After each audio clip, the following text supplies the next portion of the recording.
"You're not worthy to be my son's wife. So, divorce him right away." "Yes, I'd love to," I replied cheerfully to my mother-in-law's words. I'd been waiting for this moment for a long time. My name is Sophia. My husband Matthew and I have been blessed with 2 daughters. My daughters grew up healthy and happy, and I have no complaints about my life. But I have one huge concern, which is my mother-in-law. My mother-in-law is an expert bully and obsessed with the idea of being the eldest son and heir. My husband is the eldest of the 3 sons. He was the first to get married and the first to have children. Our older daughter was my mother-in-law's first grandchild. But we don't need a girl. Why can't she have a boy when she is the eldest son's wife? "Mom, a child is a gift. There's nothing you can do about it. So don't talk like that." "Well, if you say so." My husband defended me, but my mother-in-law wouldn't even hold my daughter. I knew she wanted a boy, but I thought seeing the face of the first grandchild would change things a bit. I never thought it would be this bad. Who are we to be concerned about boys and girls nowadays? And my mother-in-law's sarcasm escalated when I gave birth to a second child, a girl. "It's really disappointing that you came to our house and can't produce an heir. What a useless wife you are. You must be a useless person with a rotten nature. That's why you can't have birth to a boy. If you had a good wife, you'd have a boy. I've given birth to 3 boys. No, it has nothing to do with that. If she thinks she is right to say such a thing, she's out of her mind. Besides, why weren't you born a boy? I really wish you had been a boy." "Grandma, I can't be a girl. Am I bad?" "You're not good at all. And you're not so clever like your mother." "Hey, please, stop it." "What? I was just telling the truth." My mother-in-law even verbally abused my daughter. I couldn't stand it anymore. I told my husband in tears that I didn't want to go to in-law's house. She said horrible and hurtful things to our daughters. I can't let her daughters see your mother anymore. Okay, I got it. You don't have to go to my parents' house." "Thank you. I'm glad you understand." "But we can't miss New Year's gathering, okay?" To be honest, I didn't want to go, even for that New Year's gathering. But it's a once-in-a-year thing, and my husband is the eldest son, so I had no choice. Anyway, I try not to have anything to do with my in-laws other than that. But recently, after work and on his day off, my husband goes to his parents' house for any reason he can think of. I was at my peak. Even though I am a stay-at-home mom, it is hard to take care of my daughters and do all the housework alone. I am working tirelessly to take care of the house and the children. And yet, I can't understand why he is relaxing at his parents' house. "Where's Daddy? Why won't he play with us?" "I think he's at Grandma's house."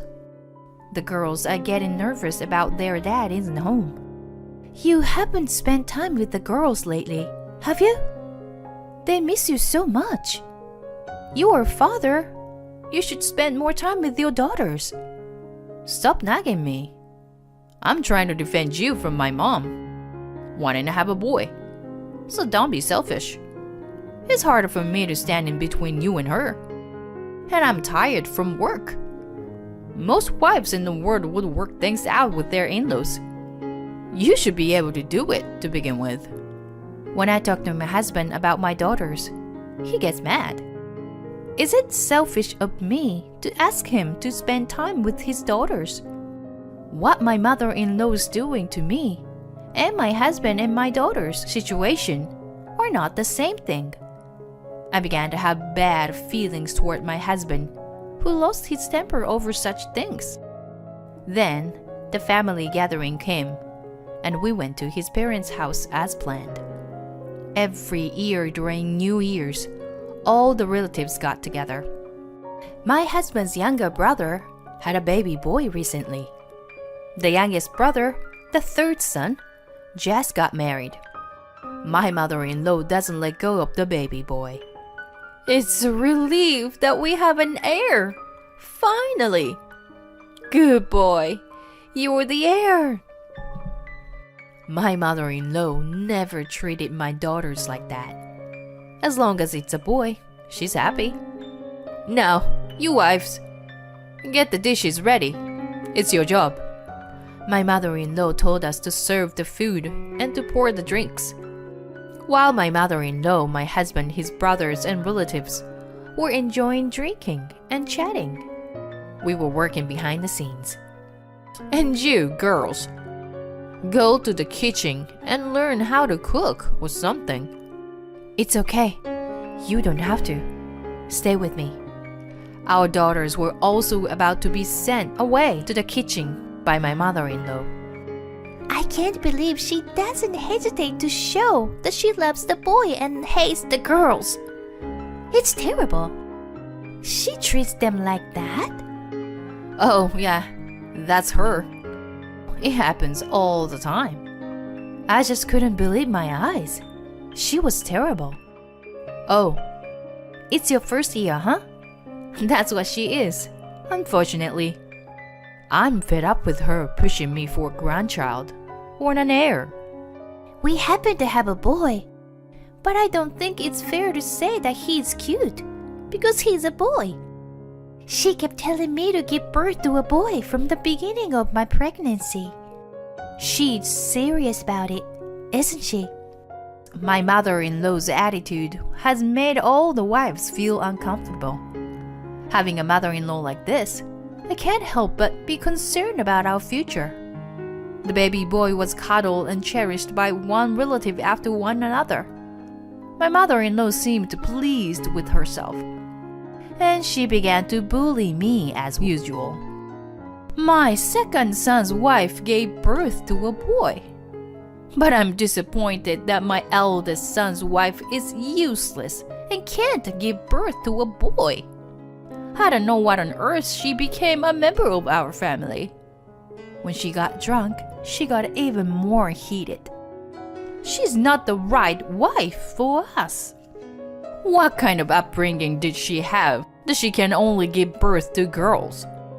You should divorce her and get a new wife. Mom, what are you talking about? Well, even if your wife can't have a boy, we're safe now.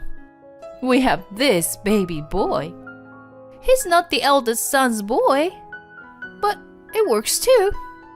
I'll have to put up with that. It's true. I guess I'm more comfortable here. Maybe I'll get a new wife and move in here. Yes, you should. All the relatives laughed at my mother-in-law's and husband's words. Not only my mother-in-law, but even my husband made fun of me. What kind of a joke is this? This can't just be a joke because of the alcohol. I wish my husband would stop fooling around and comes to his senses. That was terrible. Saying stuff like that and laughing all together. Oh my gosh. My husband is laughing too. Yes, they are all insane. Every one of them are. We're completely pissed off. The three of us decided to have our revenge. And a year passed by, and another new year is here. As usual, all the relatives gathered at my parents-in-law's house. Hey, you! Bring more bottles of wine here and start cooking. Girls, go to the kitchen. Hush now. And you, my sweet little boy, look how handsome you are. You are the heir of this family. As usual, my mother-in-law keeps the wives busy.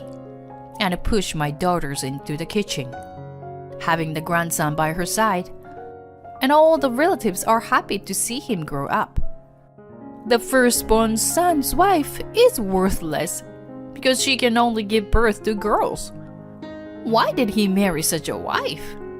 It's a fraud that she can't have a boy. My mother-in-law's usual bully has begun. And then, you know what? You are not worthy to be my son's wife. So, divorce him. Right away. When you are done serving the food, go home. Pack your things and leave. You can take your daughters with you. They maybe become an inconvenience to my son's next marriage. What a sudden declaration. I was surprised by her unexpected word. But it might be a perfect opportunity. Okay, I'd love to. I'll gladly divorce him. But he should take the blame.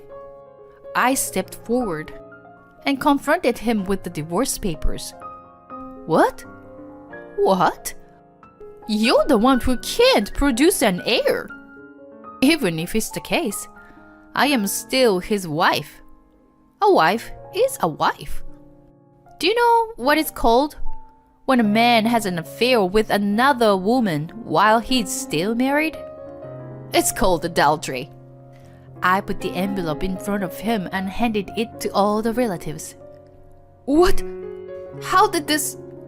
What? Is this? Inside the envelope was a picture of my husband and the scene of the affair. My husband and my mother-in-law roll their eyes. The relatives are in an uproar. So, you are legally responsible for the affair. See you in the court. What are you talking about? You're the one who can't even give birth to a boy. How selfish you are. The second son's wife, who is also upset with the whole situation, said, Don't you have any shame in blatantly favoring the eldest son? Especially when in an ordinary family with no significant assets? Whether it's a boy or a girl, having a child without any health issues is the most important and difficult thing to do. Don't you understand that simple thing after having 3 children? Well, the man in his family don't even know that giving birth is a life risk.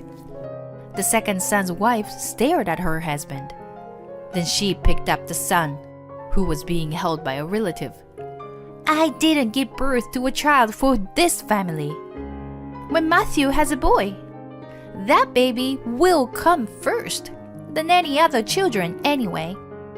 What kind of a mother would shut up when her children were treated like garbage? I can't raise children with a father like you laughing out when you shouldn't.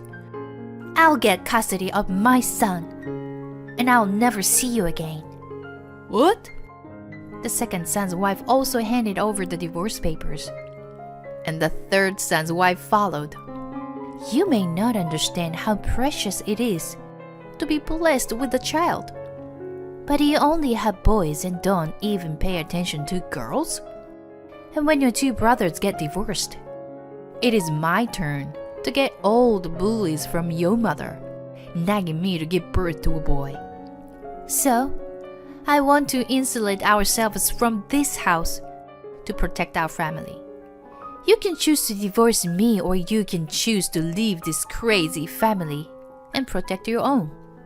Wait, what? The youngest son's wife also served him with divorce papers. The husbands were in a panic with the divorce papers from all 3 wives, all the relatives looking uncomfortable, and the mother-in-law's trembling with anger. Don't you guys take everything upon yourselves? What? Who is the selfish one here? Don't you realize how selfish and insane you are? What? I don't think I can have a proper conversation with you.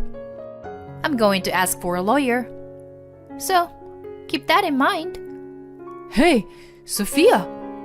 I'm sure you'll hear from my lawyer later. We'll talk through to him. Whoa! What the hell? You only have one choice. You can't choose both this house and me. No. Wait! We, 3 wives, left our confused husbands and went back to our parents' house. After that, I divorced my husband.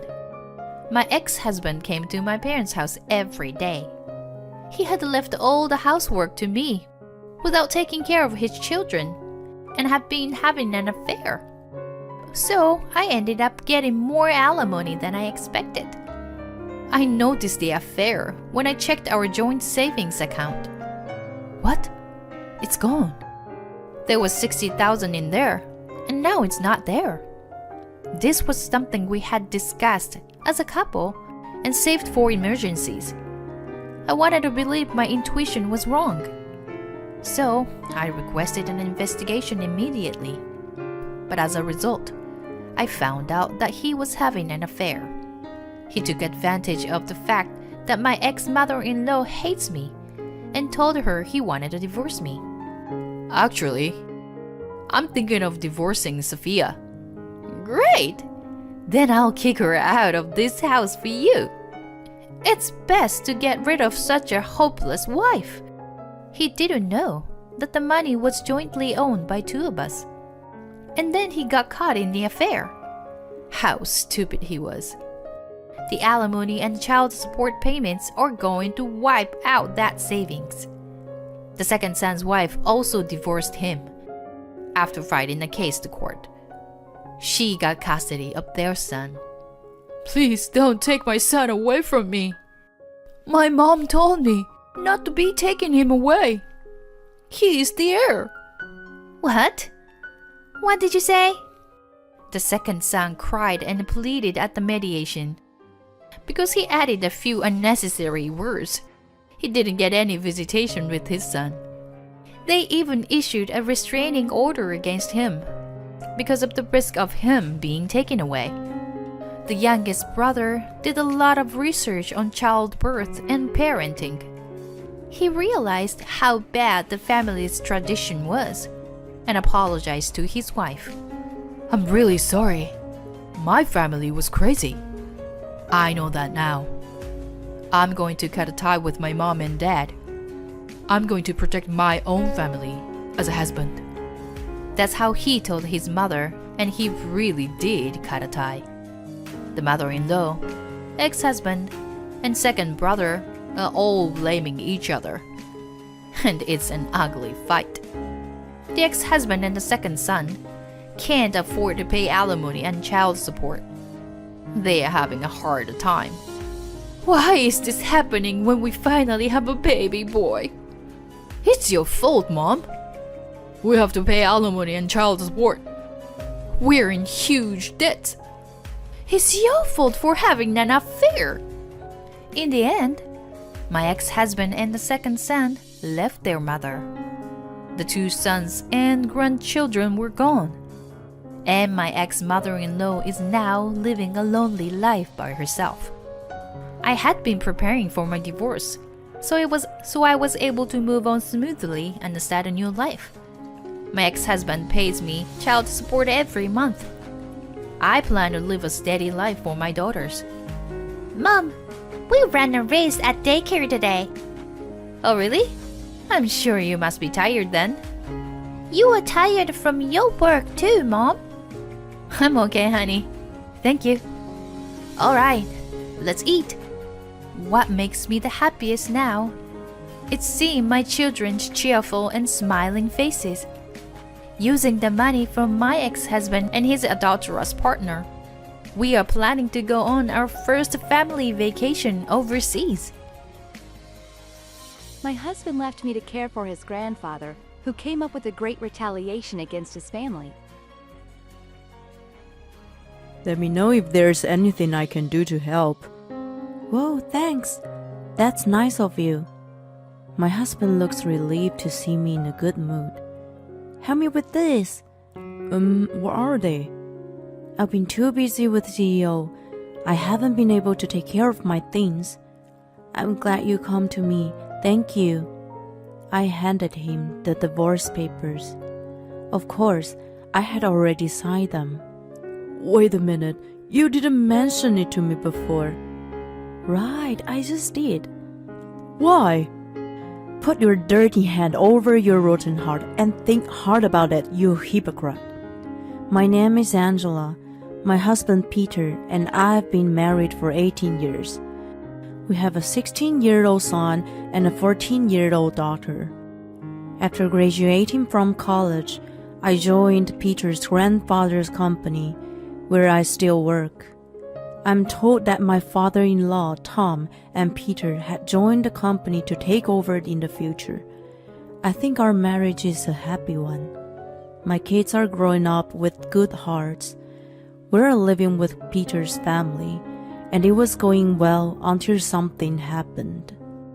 My grandfather-in-law, John, fell and broke his leg one day.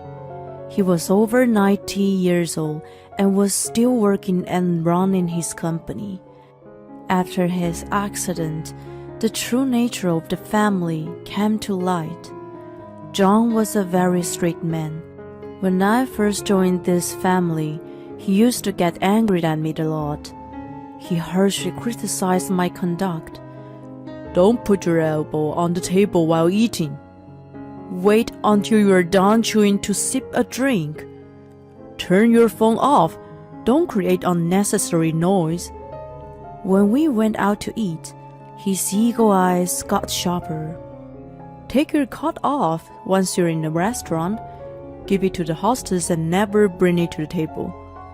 I received a lot of lectures like these. It seemed that the family was fed up with him.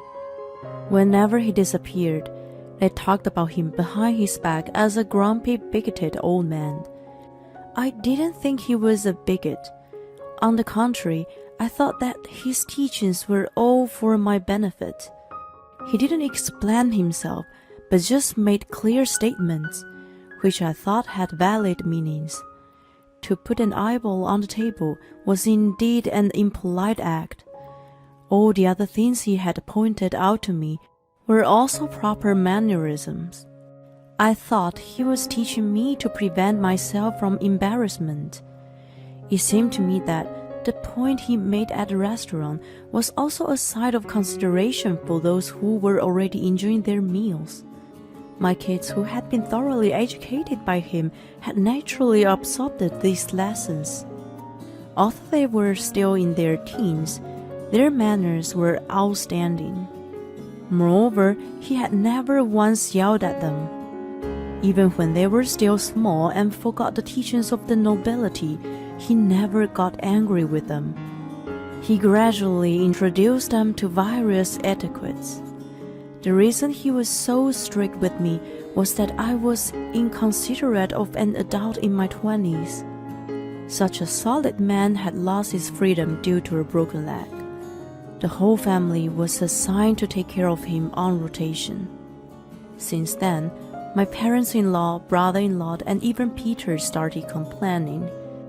"Oh, it wasn't supposed to be like this." My mother-in-law, Gwen, moaned when she came back from John's room.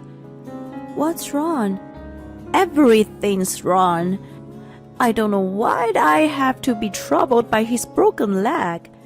It's exhausting, isn't it? I wish he would just drop dead." I was absolutely stunned by her comment.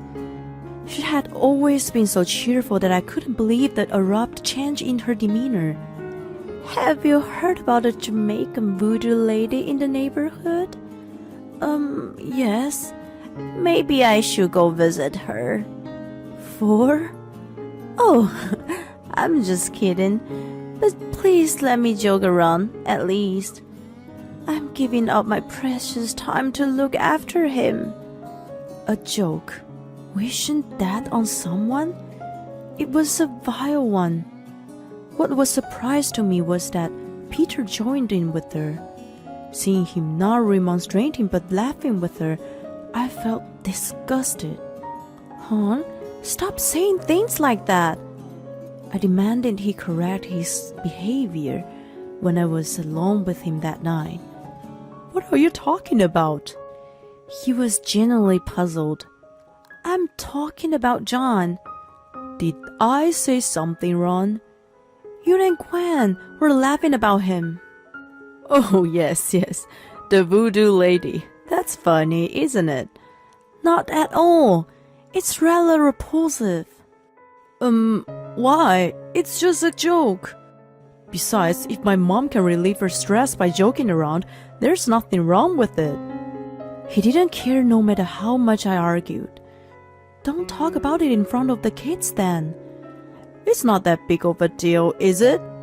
I don't like it when people joke about death. He's your grandfather. He's done so much for you. It's sad to hear you talk like that. He's just a bigoted old man. That was not true. John taught us a lot of things for our sake. It was meaningless to keep arguing with Peter thought. Anyway, don't do it in front of the kids. Alright. You're starting to sound like him now. Fortunately, Gwen and Tom didn't complain about John in front of the kids. A few days later, believe it or not, Gwen took Peter and his brother with her to the voodoo lady. The three of them came home exultantly. I feel so refreshed. I knew I'd feel differently if I'd ask for help. Me too. It would be funny if you really dropped that. Did you guys see all the knickknacks in the room? They were having an appalling conversation and sounded completely ignorant of the fact. Regardless of how they felt, the voodoo lady wasn't actually a Jamaican. Her grandparents migrated from Fiji, and she was the third-generation American. Moreover, she practiced spiritual healing rather than black magic at her home. I wasn't sure how they believed she was a Jamaican voodoo lady, but I hoped she sent some healing energy to John. The three idiots in front of me, though, were completely oblivious to it.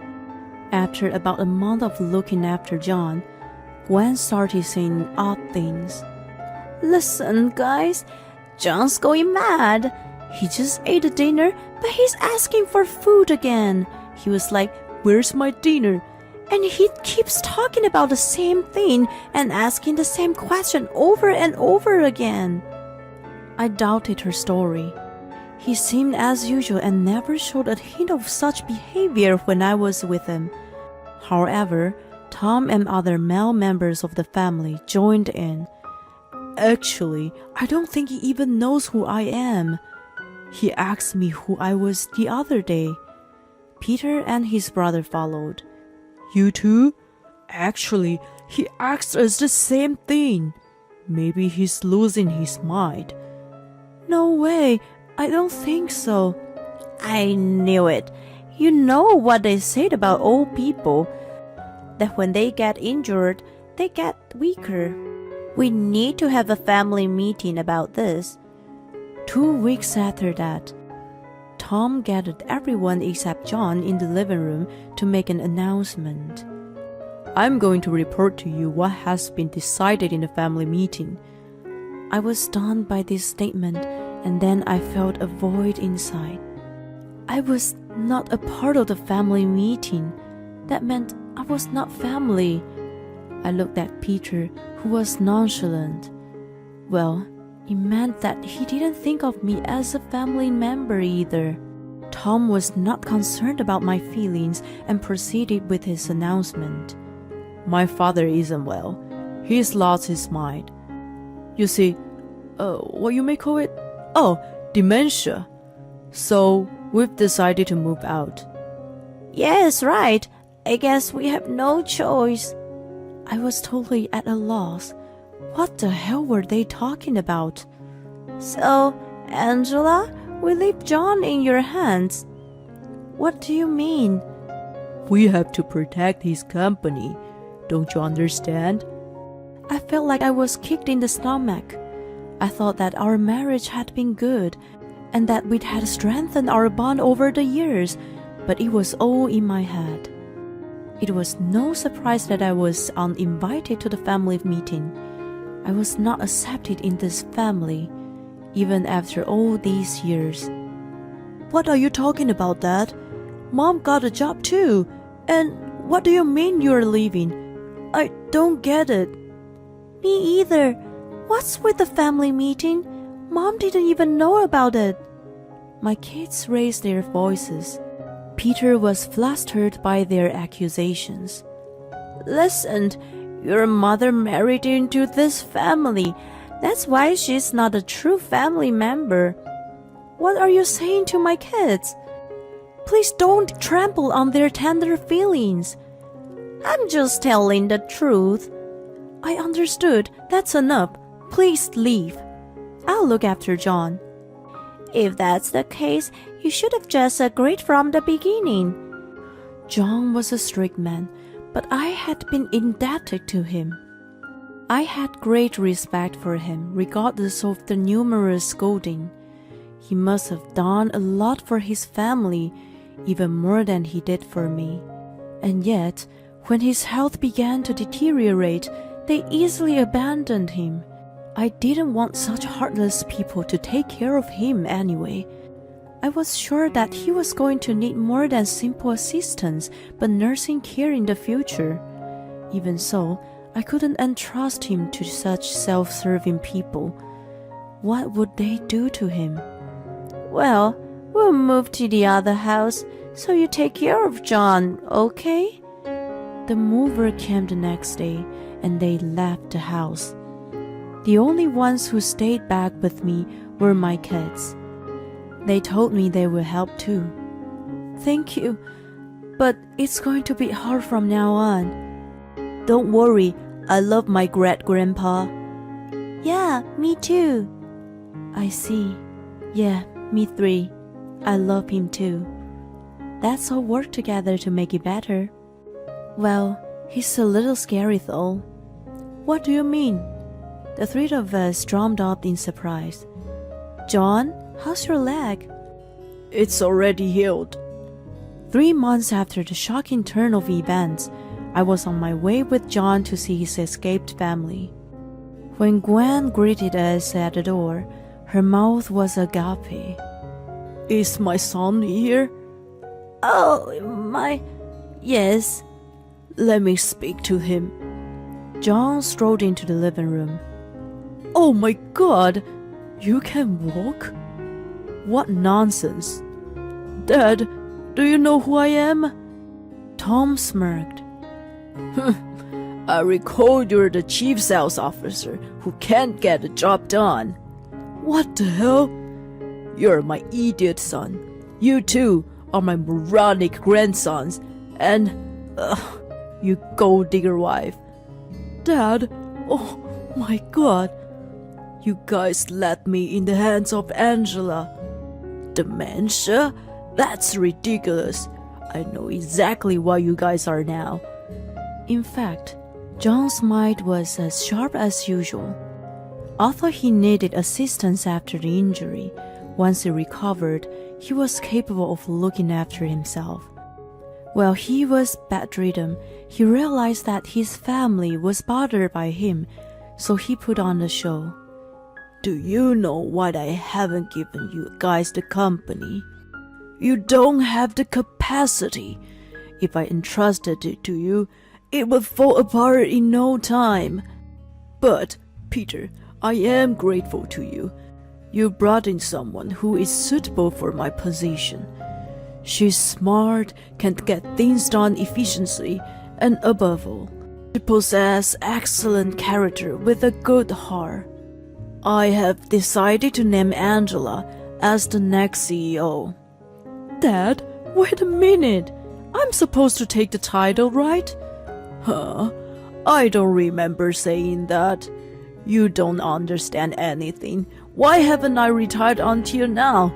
Why haven't I already given it to you or your sons? It's simply because none of you has the capacity to run the company. John, please calm down for a moment. The reason we moved here was to protect the company. If we had time to take care of you, we thought we'd better oversee the business. That's why Angela and we split up. She was in charge of your care, and we were in charge of monitoring your company.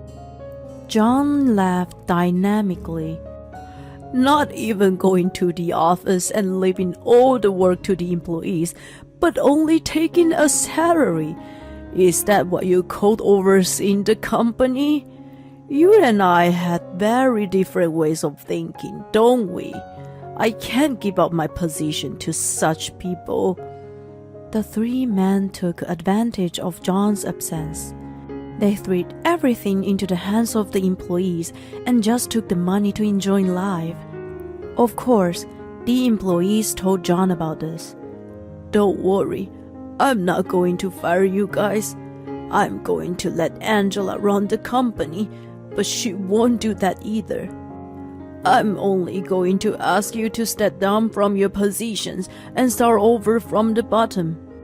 His family opposed the idea vehemently, but he was determined. 3 days later, I succeeded in his will and became CEO.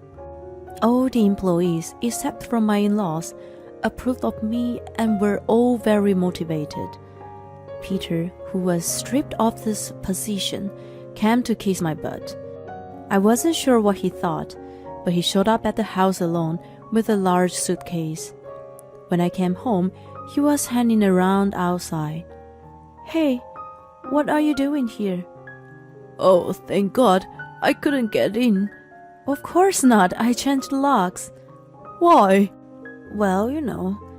Anyway, are you going on a trip or something? No, I thought you'd be busy, so I came back. I see. I am super busy. It's rewarding though. Well, let me know if there's anything I can do to help. Oh, thank you. That's nice of you. He looked relieved to see me in a good mood. I unlocked the front door and went inside. He tried to follow me, but I shut the door in his face. Watch it! When I stepped outside again, he looked at me with his eyes wide open. You can help me with this? What are they? I've been too busy being the CEO. I haven't been able to take care of my things. I'm glad you came to me. Thank you. I handed him the divorce papers which I had already signed. Wait a minute. You never mentioned a divorce to me. Right, I just did. Why? Put your dirty hand over your rotten heart and think hard about it, you hypocrite. He was dripping with sweat, and his hands were shaking as he held the divorce papers. When John needed care, you ran away, leaving me behind. Do you think I want to spend the rest of my life with someone like that? Are you crazy? I decided to divorce you at the moment you left me. Of course, the kids agree with me. In fact, they even said it would be good riddance. This is the final decision of the family meeting. Family meeting? I'm family too. What's that, really? But you can't be. I wasn't invited to your family meeting, but you are my family. It doesn't make sense. That's what my mom says, so it's what it is, right? Well, the kids, John and I were all unanimous. You are not a part of our family. The majority is in favor. Wait, this is what was passed only by the yes. It's a shame, anyway. Send me the divorce papers when you're done. From now on, I'm your CEO and you're just my employee. Good luck. The divorce took a little over a year due to his reluctance, but we managed to get it done in the end. At the same time as the divorce was finalized, Peter and my ex-in-laws resigned from the company. I assumed their pride was shredded. How did they endure for a year? The company environment is healthier now. What I realized after they're gone is that they really didn't do their jobs. Nothing has changed except for a better work environment. I can see why John wasn't able to retire for this long. A year has passed, and I live with my kids and John. He is as energetic as ever and does everything by himself. Whenever I get stuck at work, He is always there to help me out. As for what happened to my ex-family-in-law, they happily opened a deli together just to fail in that too. Since then, I don't know where they went, but there haven't been any sightings of them in my town anymore. I guess things don't work out because they don't think through. On the other hand, I continue to maintain the company I inherited from John. My life is brighter now. My mother-in-law thinks his son's salary is $5,000 and bullies me when that money is from me. I did as I was told and got a divorce, and she ends up experiencing hell. Do you realize how much freedom Tyler gives you? He works for a big company and earns $5,000 a month. You are supposed to be at home and supporting your husband who is doing the hard work and protecting the family. And yet, no matter how much I tell you, you keep getting cocky like that. I've had enough of this. You and Tyler need to get a divorce. With those words, my mother-in-law pulled out the divorce papers from the drawer. My name is Mona, a 34-year-old office worker. My husband Tyler and I had been married for 5 years. We had been living happily since we got married. But our relationship started to fall apart because of one thing. That trigger was my mother-in-law. My husband and I originally lived together in a rented apartment. However, about 2 years ago, my father-in-law passed away due to illness. My mother-in-law, who was now alone, began to push us to live with her. To be honest, I was against the idea of moving in together. I wanted to enjoy my time as a couple. And if we were to live together, I would have to live at my parents-in-law's house. I was very happy with the apartment I was renting, and I did not want to move. However, my mother-in-law started coming to our house repeatedly after she started saying that she wanted to live with us. At first, my husband said, "You're fine on your own, aren't you? You're still young and healthy." But when she kept coming over and over again, it became a hassle. "Hey Mona, my mom has insisted so much, so I'm thinking of moving in with her." Tyler had started to give in to her pushiness. As a result, it became 2 against 1, and I had no choice but to agree to live with her. So this is how it started. Living at my in-laws, it was the beginning of hell. My mother-in-law is a very old-fashioned person, and she didn't like the fact that I, her daughter-in-law, was working. "Why does Tyler come home before you? Normally, a wife cooks dinner and welcomes her husband, right? You are a lousy wife to work for money to have fun and neglect the housework." My mother-in-law said so and blames me for it every day. "I don't work for money to play. I work for money to live." I told her so, but she did not listen to me at all. "It's no use trying to deceive me like that. Tyler's earnings are enough for us, so you should quit your job." That's how my mother-in-law told me to quit my job. "Stop it, Mom. Mona is working for our family. Don't tell her to limit herself like that." But my husband comes in to protect me whenever my mother-in-law blames me. My mother-in-law is at a loss for words when my husband, her only son, talks back to her. It's like she doesn't want to fight with her precious son. "It seems that you have brainwashed him, so I will have to break that brainwashing someday." My mother-in-law says that to me when my husband is not around. I don't know if she just wants to bully me, or if she has her head stuck in the old way of thinking. But either way, I wish she would be more flexible.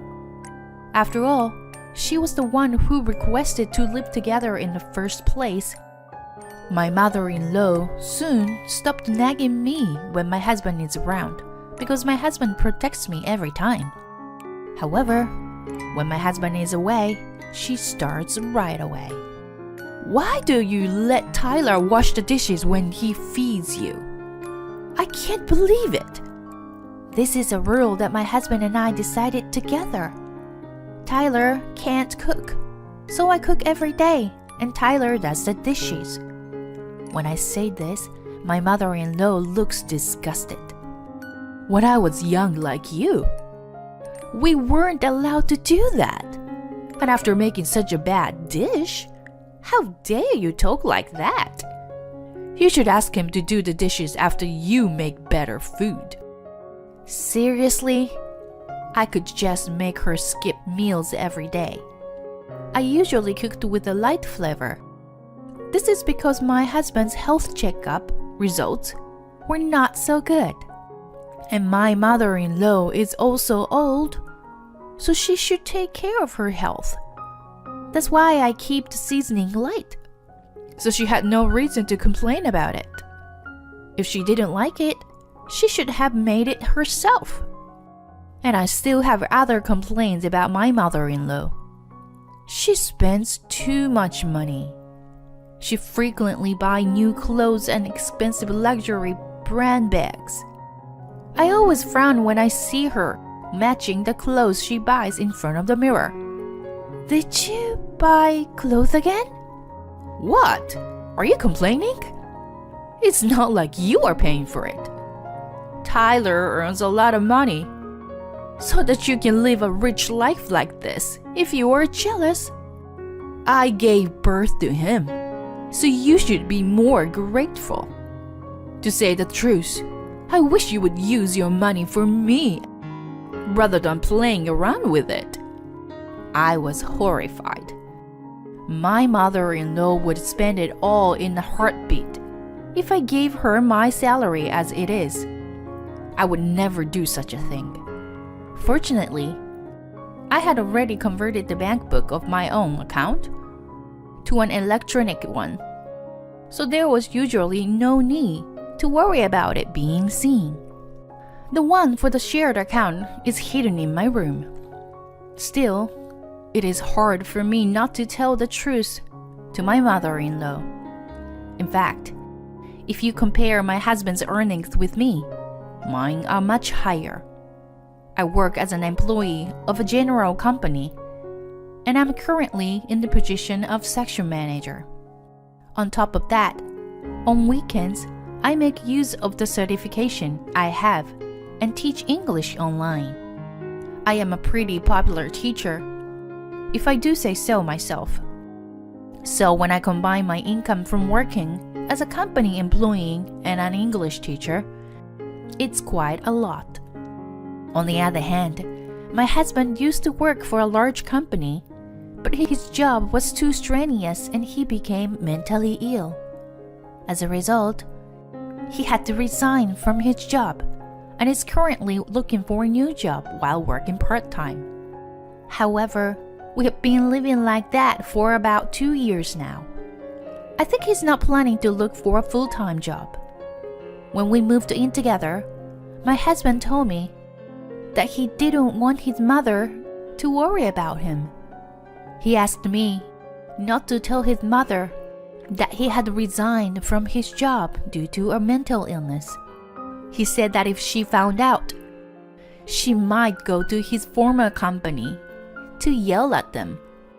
I'm sure that his mother, who loves his son very much, would do something like that.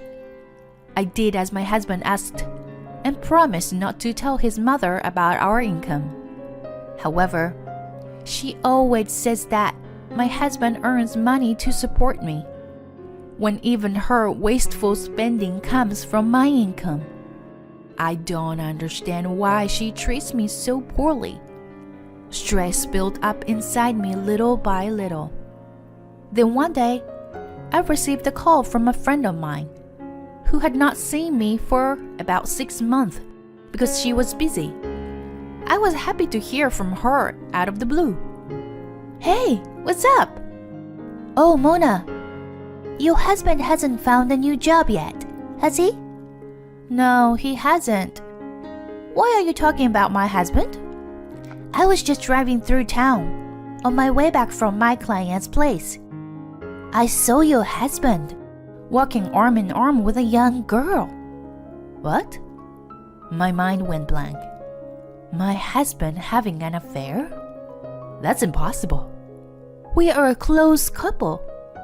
Even though we sometimes fight, my husband protects me from my mother-in-law, and we have normal conversations at home. But I can't believe that he is having an affair. But I don't think my friend is joking either, since I haven't heard from her in a while. And she is calling me during the day, while working. She is not the kind of friend who would pull a prank like that. My mind was a jumble of feelings of wanting to believe my husband and feeling uneasy. I decided that I had no choice but to make things clear. So I asked the credit agency to conduct an investigation. I was really stressed for a few weeks until the results of the investigation came back. And that's the same time when my mother-in-law was being troublesome. Tyler, I want to go on an overseas trip. What? Overseas? Why all of a sudden? My friend's son gave her a trip to Europe to celebrate her 60th birthday. So I wanted to go on a trip to Europe for my birthday too. I see. You're turning 60 this year, huh? My husband crossed his arms and started thinking in front of me. No. It's not your problem. I'm the one paying for it. And I'm absolutely against it. I was thinking such a thing in my mind. I was distrustful of my husband. But as long as there was no evidence yet, I tried not to talk about our income. Then, my husband agreed to do it. I couldn't help but butt in. Wait, Tyler!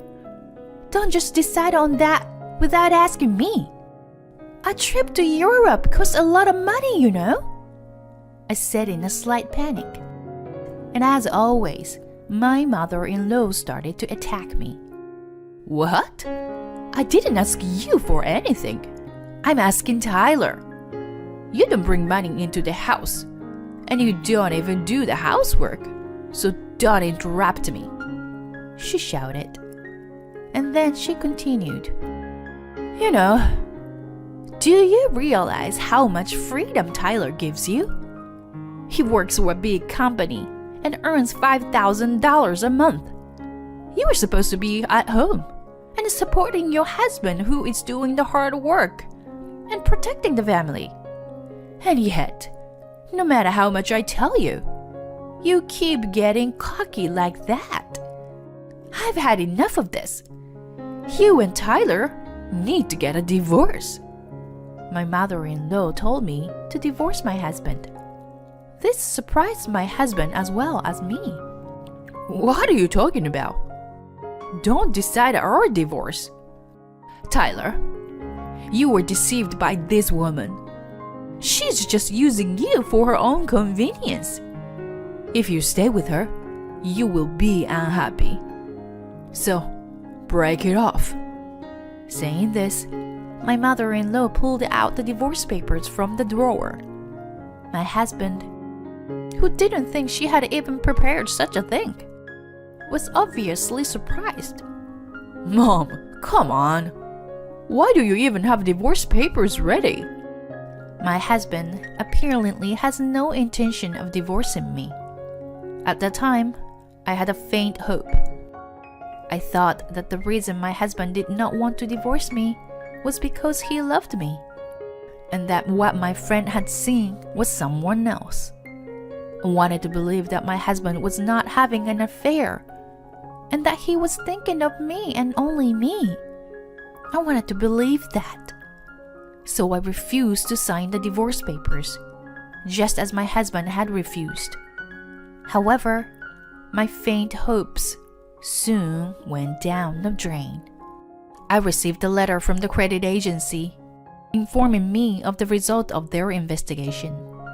When I checked the contents, I found a number of photographs of my husband. It was obvious my husband was having an affair. I was shocked. At the same time, I was furious.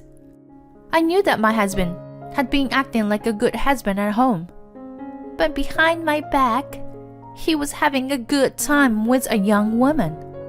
The woman he was having an affair with was a waitress at a cafe where he worked part-time. She was 24 years old, 10 years younger than my husband. I guess it was because she was so young that my love for my husband instantly disappeared. Then, around that time, my mother-in-law booked a trip to Europe. Of course, I had no intention of going, but my mother-in-law had a triumphant look on her face. "Mona, you are staying at home, okay? You always spend too much of Tyler's money as much as you want," she said. "I don't want to pay for the overseas trip of my husband, who is having an affair, and my mother-in-law, who is a bully." So I whispered to my husband, "You are going to have to use your own money this time." My husband got quite upset and whispered back, "Wait a minute. It's a married couple's business, so you'll have to pay for it." It seems that he intends to rely solely on me.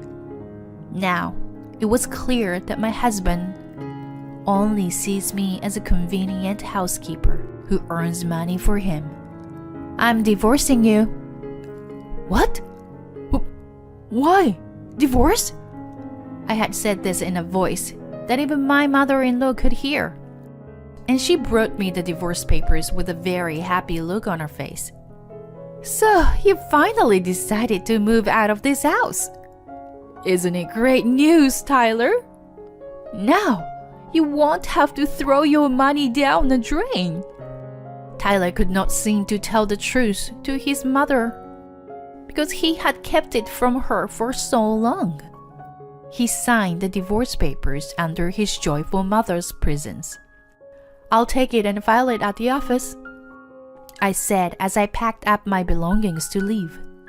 My mother-in-law grinned triumphantly and said, "I want to help you even if you were in debt," and walked me out. My husband had his head down without saying a word. I went back to my parents' house, filled out my part of the divorce papers, had my parents sign the witness box, and submitted the divorce papers to the government office. Then, of course, I sent the content-certified letter through my lawyer to Tyler and the affair partner's workplace. I blocked his contact information, and he could not contact me even if he needed to. But instead, he came to my parents' house alone. I didn't want to see him, so my father handled it. Tyler insisted that he couldn't pay alimony. I guess he had not told his mother anything yet, seeing that she was not there. My father turned Tyler away without question, so I never had to see his face. And he made him promise to pay me through my lawyer, even if it was in installments. But then, about 3 months later, this time, my ex-mother-in-law and my ex-husband came to my parents' house together. I was living at home at the recommendation of my parents, so I was there just when they came. Again, my father handled the situation first. My mother and I listened and watched. Then I heard my ex-mother-in-law screaming, "Why have all the lifelines in our house stopped? Your daughter must have done something. She's not taking Tyler's salary, is she?" I heard such a voice, and I was impressed how this woman could be so confident. She never admits that her own son is at fault, and she just wants to make me the bad guy. I kind of felt sorry for my ex-mother-in-law and decided to show my face in front of the two of them. When my ex-mother-in-law noticed me, she widened her eyes and yelled at me. "You finally showed your face. You put both Tyler and me in a lot of trouble. I don't know how you did it, but you gotta get the power and water back on. I didn't even get to go to Europe for my 60th birthday celebration because of you. I would like to calmly tell you that I am not in charge of paying utility bills and so on. After our divorce, I leave all that to Tyler. If the lifeline is stopped, it's because Tyler's salary isn't enough to pay it, isn't it?" When I said this, my ex-mother-in-law raised her voice. "Are you stupid? Tyler works for a big company and earns $5,000 a month. How can he not be able to pay the bills?" Apparently, Tyler hasn't told his mother after all. I showed her my tax slip to show her the reality. This is my income from my company, and this is my income from teaching English online. You teach English?" My ex-mother-in-law was clearly surprised. Then she took a close look at the withholding tax slip, and her eyes widened. "Well, it looks like it's true that you receive about $5,000 a month. Then what about Tyler's salary?" "If it's the same as it was right before we broke up, he's a part-timer at a cafe. I would say his take-home pay is about $600 a month." $600? And since he has to pay the alimony for the affair, I bet he has very little money for living expenses, right? An affair? Why? Isn't Tyler a businessman working for a big company?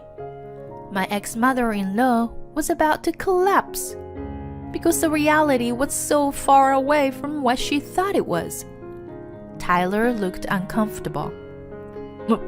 Mom, I'm sorry. I have been meaning to tell you." He apologized. Then she started to say something outrageous. "Mona, I'm sorry. I said selfish things without knowing anything about you. I will reflect on what I said, so please come back." What in the world is this person talking about? How can you ask me to come back under the circumstances? I am already divorced from Tyler, so we are strangers. There's no reason for me to go back. And I'll still have to support you too, even if I did. Who would want to go back in that situation? If you stay here any longer, I will call the police. So please, leave as soon as possible." When I said this calmly, my ex-mother-in-law and ex-husband made a pathetic sound and left. Then I put a restraining order in place so that I could report my ex-husband and ex-mother-in-law if they appeared in front of me. As for the two after that, I sent the proof of the affair to the cafe, and people at work started giving Tyler the cold shoulder. He had no choice but to quit his job at the cafe with his partner. However, he had to pay for the alimony, so he is currently working several part-time jobs. In the end, he is working as much as he did when he was mentally ill at his former company.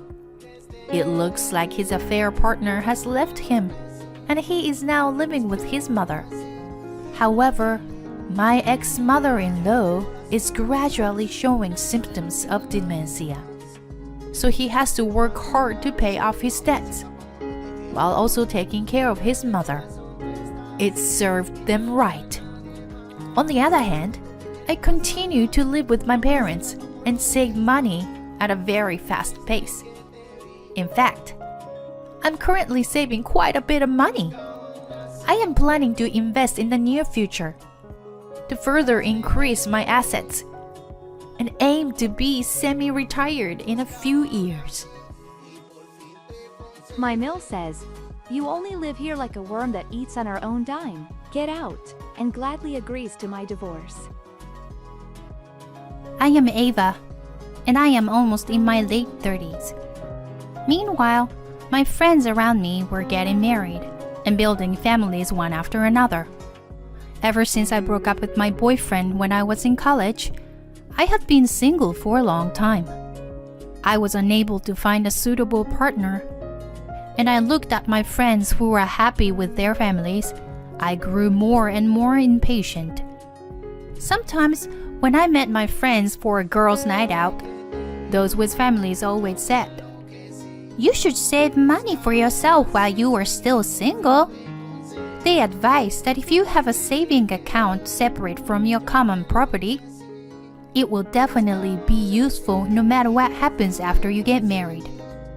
I didn't really understand what they meant by that, but as a bachelorette, I didn't have the opportunity to be extravagant.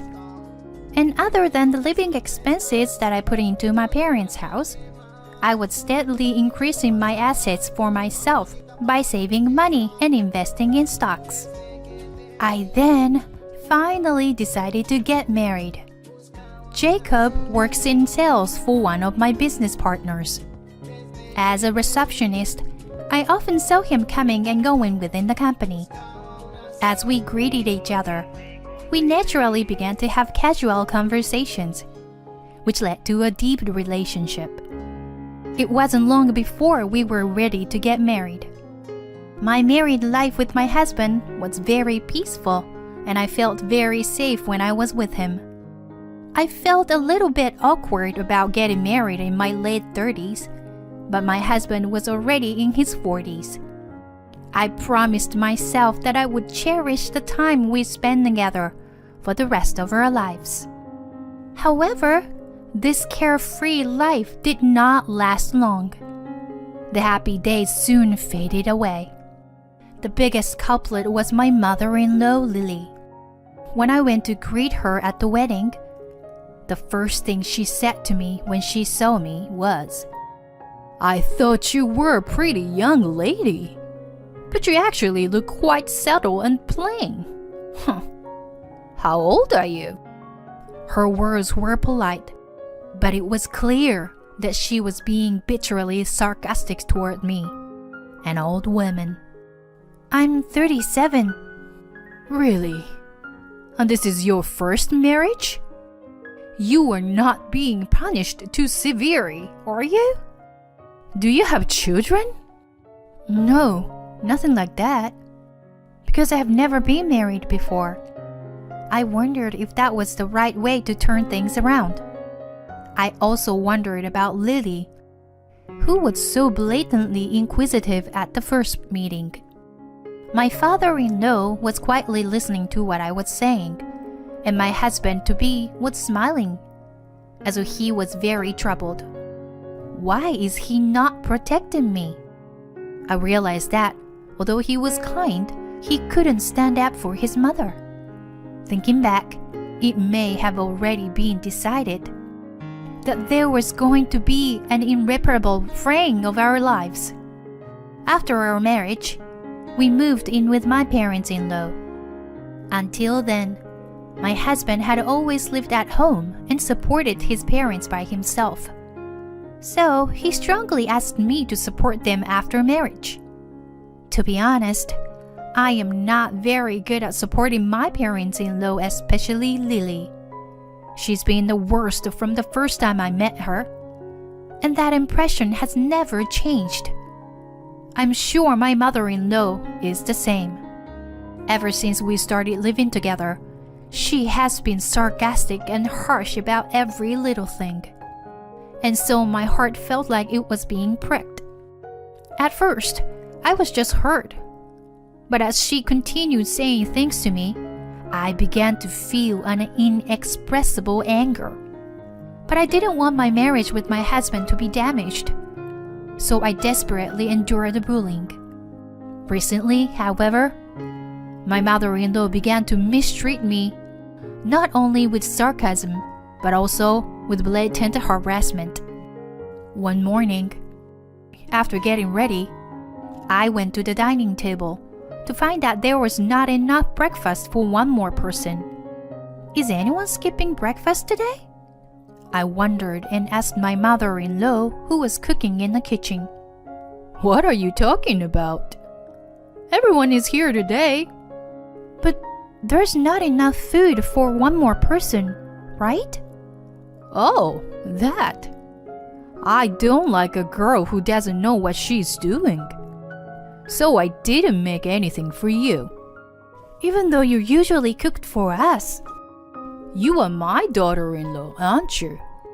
If that's the case, you should get up early and make breakfast for everyone. What kind of nerve do you have to leave it to me alone? I'm not going to cook for you from now on. Go eat on your own.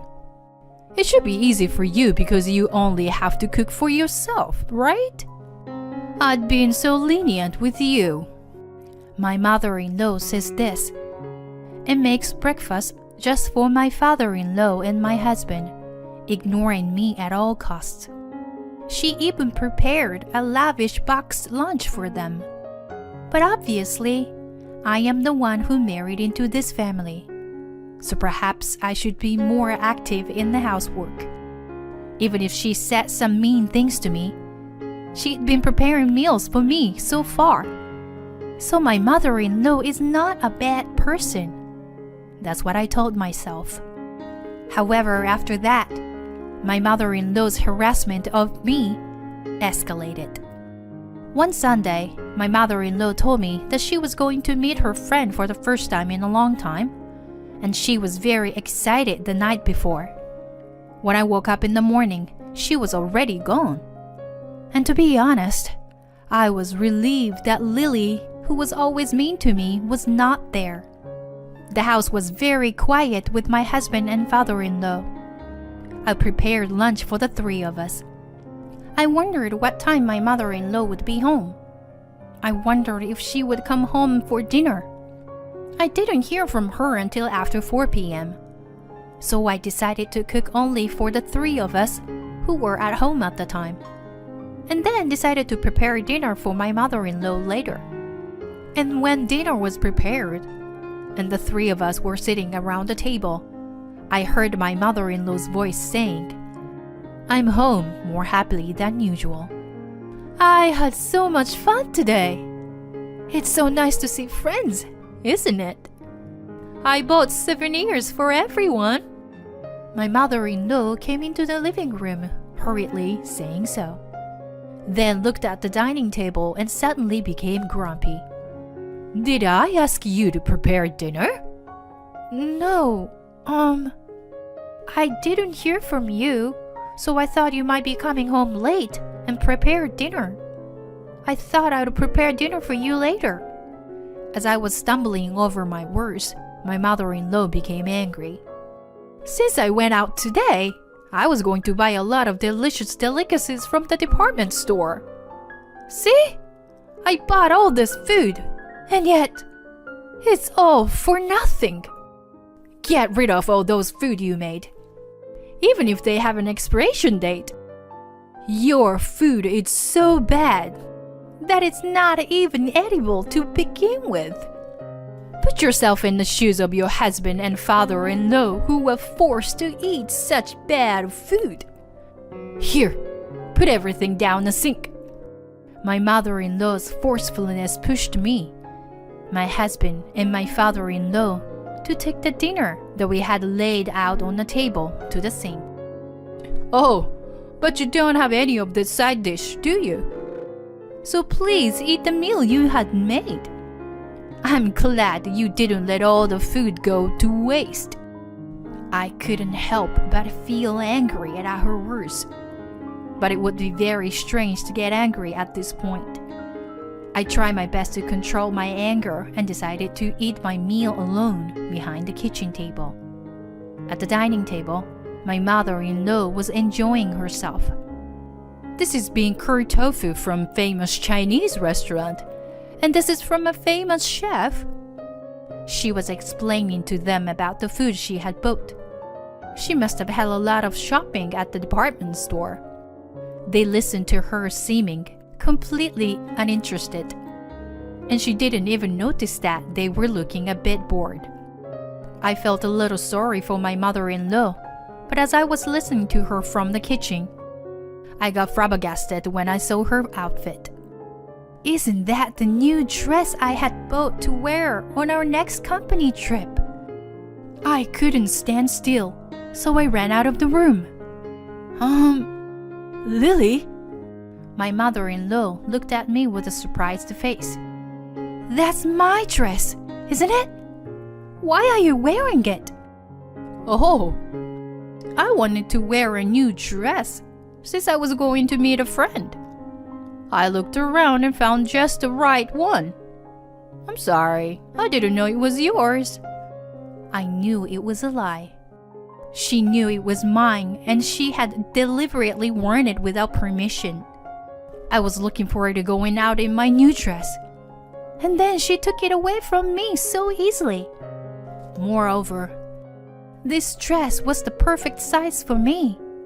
But when my mother-in-law put it on, her flabby belly was visible. I guess she is basically the type of person who doesn't care about what she wears as long as she can wear it. I don't know what people think of her outside the house, but I can't forgive her for ruining my new dress. Besides, that bag she's using was also mine, isn't it?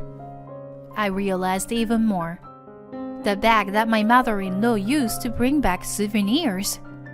It was also a branded bag that I had used with care.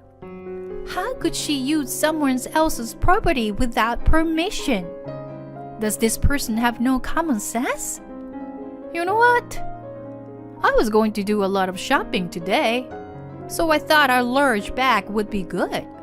I found just the right one, so I used this. Was this yours too? Then I'm sorry. My mother-in-law was so hateful to me. My anger had already reached its peak. This was not the first time my mother-in-law had taken my personal belongings without my permission. In the past, she had taken my watch, which was given to me by my mother. And she also traveled with my father-in-law, using the ticket that I was going to give to my parents as a present. There were many other incidents. After remembering all of this, I started to feel like I didn't care anymore. I'd been trying to keep my mouth shut and bear it because I don't want to ruin our family. But now, I have no choice but to take it out on her. But aren't you being a little too rebellious today? You only live here like a worm that eats on our own dime. So don't make a big fuss when I borrow something from you. If you have problem with me, you can leave any time you want. My mother-in-law said firmly. With those words, I felt something snap inside me. Yes, next week. I'll get everything done by next week. Having made up my mind, I then took a longer bath than usual that day to cleanse myself. The week that followed felt like a long time. My mother-in-law continued to harass me, but I could bear it knowing that it would be over soon. I no longer felt the shred of affection for my husband, who kept trying to put on a kind face. I was surprised at myself that my feelings for him have gotten cold. But I don't want to continue living like this anymore. I wanted to be free as soon as possible. With these feelings alone, I spent that week patiently enduring. Then came the fateful Sunday. My mother-in-law was humming to herself and vacuuming the house. The time when she could be happy like that would soon be over. I had called someone and arranged for him to come to our house in the afternoon. Then the person rang the doorbell. My mother-in-law was surprised at the sudden arrival and invited him inside the house. Well then, the counterattack begins. What is this all about? You say you are an appraiser, but what are you going to sell? My mother-in-law looks at me anxiously. The person I invited is an appraiser of antiques. I called him here today because there's something I wanted to check. I wanted to clarify something. Lily, you told me that you lost the watch that was given to me by my mother, right? I haven't received it back yet. But did you find it after that? I calmly asked my mother-in-law. Well, I haven't found it yet. But it's a cheap one that you can buy anywhere, right? Why don't you just buy the same one again? You're persistent, aren't you? My mother-in-law still doesn't seem to take offense at all. I continued. That watch was actually a memento of my grandmother's, a famous branded watch that cost over $300,000. It was a limited edition model from my grandmother's era, so you can't get one anymore.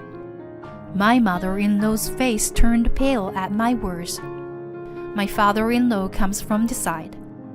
Oh, I remember you sold a watch at an antique store. You mean that one? He said. You sold a memento at an antique store? My husband was puzzled. No. It looked nice, so I thought I would use it to earn a little extra money. I thought I would let them use it, but I was going to buy it back when I could afford it. I didn't know it was so old. I think that, for all her feigning weakness, she soon returned to having that strong expression, looking down on me, to no end. If that's the way she's going to take it, I'm not going to give up. So, Mr. Miller, what was the results of the appraisal of that watch that I requested the other day? I urged him. I'm not certain, but if it is a limited edition model of the year, I think it will be no less than $200,000, even if it's conservative estimation. The appraiser said so clearly. What? My mother-in-law was surprised with her mouth open. What? I can't believe you sold such a valuable item without permission. My husband was also surprised. He had noticed that my mother-in-law was taking my personal belongings as she pleased. But my husband had pretended to ignore it until now. Still, I can't forgive him for that even now. But it's a watch. I didn't have much, so if I could use it to bring in some money, it would be my last act of filial piety, I said quietly. The last one? My husband was surprised. I feel sorry for you. Though you were not to blame. I don't want to live with you anymore, with my in-laws and your lack of interest in defending me. Yes, I know. I'm getting divorced too. So, you and your mother are strangers to me now. What? Divorce? What do you mean? My husband was very upset. I'm sorry, but I've already made a decision. That's right. I will never waver in this feeling again. I have no love left for my husband. Lily seems restless. She seems unmoved at all that she had sold off the watch. I can't believe that watch was worth that much. If I buy it back now, I wonder if I can sell it for more. My mother-in-law is not afraid to talk nonsense like that. I doubt her nerve to say such a thing even after all this time. You said you were getting a divorce, didn't you? If that's the case, give us a little more money for taking care of your living expenses until now. Again, with the money talk. I was really fed up. Oh, okay. Can I send it as a check? How much do you want? My mother-in-law seemed to be surprised when I answered without hesitation. A check? I don't care how much it is. To be honest, I have more than enough assets, so I am not troubled by money at all. Assets? Where in the world did you get those assets? That's none of your business. Thank you for all the help you've given me. Goodbye. I said that, and the appraiser and I quickly left the house. I would never cross the threshold of this house again. I felt really refreshed. In the week since I decided I was ready to get divorced, I first organized my personal belongings. As a friend had told me a long time ago, I have over $300,000 in assets from savings and stock investments in my name that I made before I got married. In the event of divorce, common property is usually divided with the husband. But since it's all my personal assets, it's handled differently. With this much money, even if I can't marry anyone in the future, I will have enough money to live on my own until retirement. You should save money while you are still single. I didn't really understand that. But now that I got married and divorced, I am really glad that I have my own assets. On the advice of a friend, I started investing in index funds. The initial amount of saving was small, but it increased it to $5,000 per month. The $60,000 per year I accumulated has been growing rapidly, supported by the strong economy and compound interest calculations. It has been 15 years since I was a bachelorette. My steady investment in mutual funds has paid off, and I have amassed a large fortune. My ex-husband and in-laws had no choice but to continue living in the house after I was gone. I heard that my ex-mother-in-law's harassment and bullying of me had become a rumor in the neighborhood, and she was very unhappy because she could no longer get along with them. My ex-husband was labeled as someone whose wife immediately ran away, just when he had finally got married, because he was too weak to stand up to his parents and take care of his wife. I think he will probably continue to pursue marriage, but honestly, I think it will be difficult. Marriage is not a goal, but a new start in life. I strongly felt that this time. I thought that since I got married in my late 30s, all I had to do was to spend the rest of my life peacefully. But I never thought that I would have such a turbulent married life. But that is exactly why I am determined to meet my true life partner, with whom I can overcome the good times and the bad times together. Until I meet such a match someday, I will be on my own again for the time being. I will continue to steadily increase my assets to live on my own.